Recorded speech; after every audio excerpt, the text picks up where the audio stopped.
Të nderuar përfaqësues të mediave, gjatë periudhës së kaluar, si ministri kemi dëshmuar se politikat shëndetësore i bazojnë në fakte. Suksesin e zbatimit të tyre e vlerësojmë përmes indikatorëve të matshëm dhe pikërisht për të sot, së bashku me shefin e zyrës së OBSH-s në vend, zotin Aki Mali, përfaqësuesin e UNICEF-it zonjën Lesli Mille dhe UNFPA-s zonja Jovana Brajović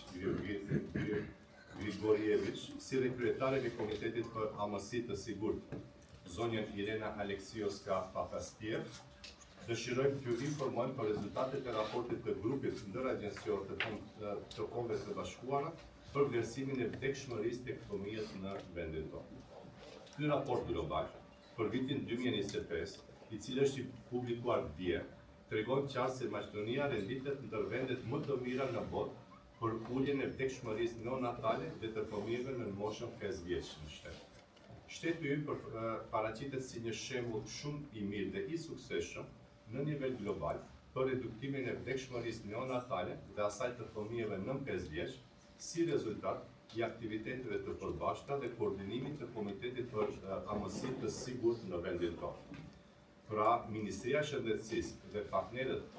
Fondi i Kombeve të Bashkuara për Fëmijë, Organizata Botërore Shëndetësore dhe Fondi i Kombeve të Bashkuara për Popullsinë, në këtë raport global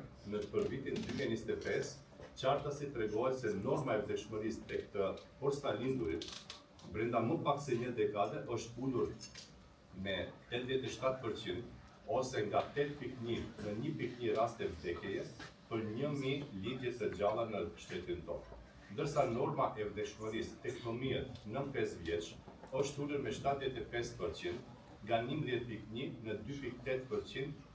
në 2.8 për 1.000 lindje të gjalla në shtetin tonë. Këto rezultate tregojnë qartësisht se si hartues i politikave shëndetësore, Ministria e Shëndetësisë është në rrugë të duhur drejt përmirësimit të kujdesit shëndetësor për nënat dhe për fëmijët në shtetin tonë, duke kontribuar kështu në uljen e mëtejshme të vdekshmërisë neonatale në vend. Gjatë kësaj periudhe janë zbatuar një sër masash për forcimin e kujdesit të